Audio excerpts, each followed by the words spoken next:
Wala nang maraming paligoy-ligoy pa, diretso sa punto na. Maiksi lang ang komentaryo, pero diretso sa punto. Maraming kuro-kuro, may tiwali, may totoo.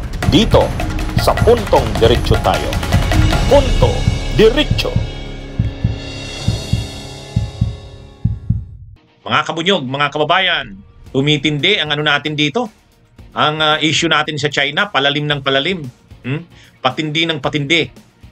Umaabot na ngayon sa punto na kahit si PBBM, talagang tinatakot na nito ng China eh. Tinatakot na ng China. Alam naman natin sila Sara, sila Bongo, sila Bato, sila Padilla. Ay, mga pro-China yan. Si Marcoleta na nagsabi, walang West Philippine Sea. There is no such thing as West Philippine Sea. Diba? Nakipagdebate pa siya kay Tariela. Yan ang nanalong senador ngayon. Dadagdagan pa ba natin yan ang mga senador na maka-Duterte sa 2028? Paparamihin pa ba natin ang mga senador na maka-Duterte? Yang mga maka-Duterte na yan na senador, maka-China rin yan. Kaya sa totoo lang mga kabunyog, hindi ba natin naiisip yan? Na ganyan ang nangyayari sa bansa natin ngayon? Kaya kung tayo'y nagmamalasakit sa bansa natin, kung nagmamalasakit tayo, isipin natin ang 2028. Dapat lahat ng pwersa na anti-Duterte, anti-Sara, anti-China, magsama-sama. Ang pagkakaisahan dapat natin, yung sinasabi namin ni Ronald Llamas na broad united front, ibig sabihin ng broad, malawak na pagkakaisa. Broad united front. Ang broad united front na yan dapat ay anti-Duterte, anti-China. Yan ang ano dapat natin sa 2028. Huwag makabalik ang Duterte, huwag makabalik ang China. Kaya lang, mayroon kasing mga senador na pro-Duterte, pro-China rin. Itong mga sila Chis Escudero, malamang magsasara yan. Sila Villar, sila Cayetano, magsasara yan, magduduterte yan. So dapat, may mabuo rin ngayon na Broad United Front kung pwede, yung grupo nila Leni Robredo, Risa, Hontiveros, Bam Aquino, Trillanes, pati yung Bunyog, pati yung Makabayan Black, pati Partido Lakas ng Masa, nila Lyudi at Lux Spirito, magsama-sama na. At kung pwede, ang pwersa nila Lacson, nila Soto, ang pwersa nila Manny Pacquiao, ang pwersa ng Marcos, ng Romualdez, magsama-sama na Broad United Front laban sa Duterte at sa China. Kung sasama sila Chis Escudero, sila Cayetano, sila Mark Villar, sasama sila Arroyo, sasama dyan sa kay Sara Duterte, China yan. China yan mga kabunyo. Malinaw yan. Bakit hindi natin makita na tayo ngayon ay nasa panahon na ang Pilipinas ay delikado ang kalagayan? Ano ang delikado natin? Hindi lang ang pagbabalik ng Duterte. Ang pagbabalik ng Duterte ay mangangahulugan din pagbabalik ng China. Pag si Sara ang nanalo, alam na natin ang mangyayari. Balik ang China sa Pilipinas. Yan mga kabunyo. Ngayon, gagastos ang China sa eleksyon na yan. Gagamitin ng China ang mga network niyan sa pag-iispiya. Yan. Gusto ba natin ng ganon? Kung ayaw natin, dapat tayong magkaisa. Yung Broad United Front na sinasabi natin. Broad United Front. Anti-Duterte, anti-China. Yan yun. Ngayon, ang China gumagalaw na. Kinakausap na sila Chis Escudero. Kinakausap na yan sila Cayetano.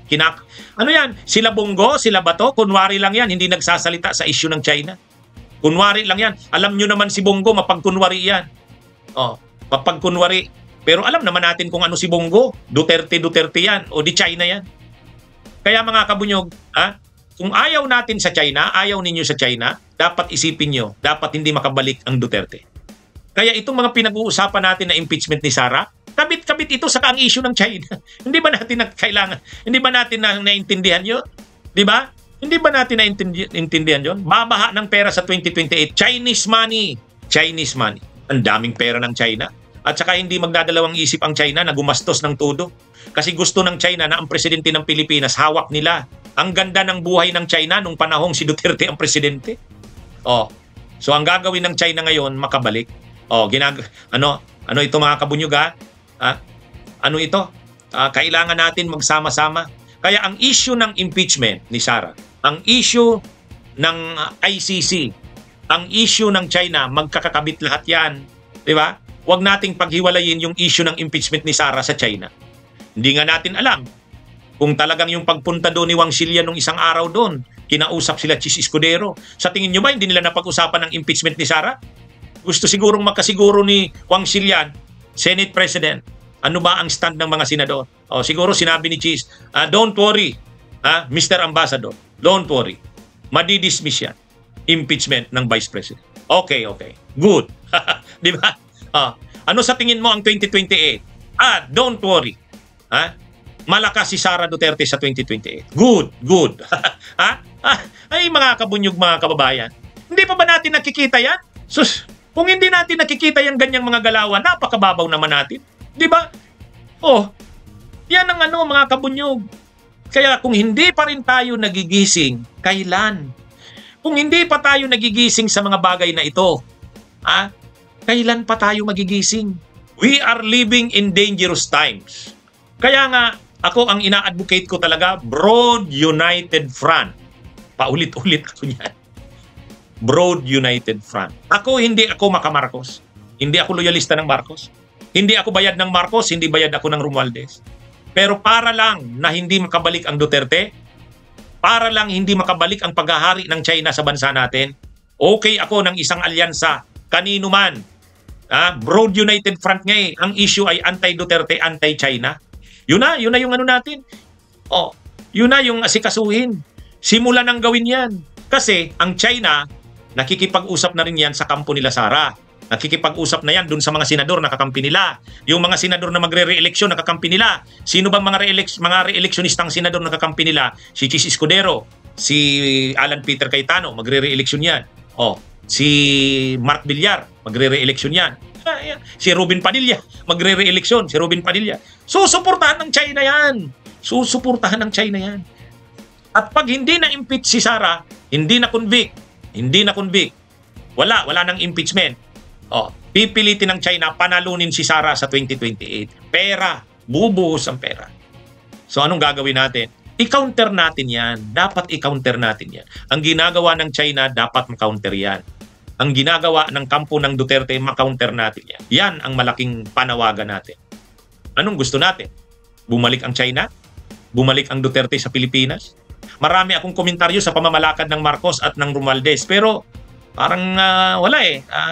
Kumpara sa makabalik ang Duterte, okay na tayo makipag-alyansa dito sa mga Marcos at Romualdez. Pero dapat, sa 2028, total, wala namang malakas na pambato ang Marcos at ang Romualdez.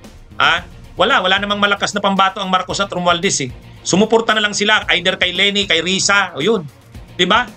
Sila Marcos at sila Romualdez, sumuporta na lang kung hindi man kay Leni, kay Risa, kung sino man.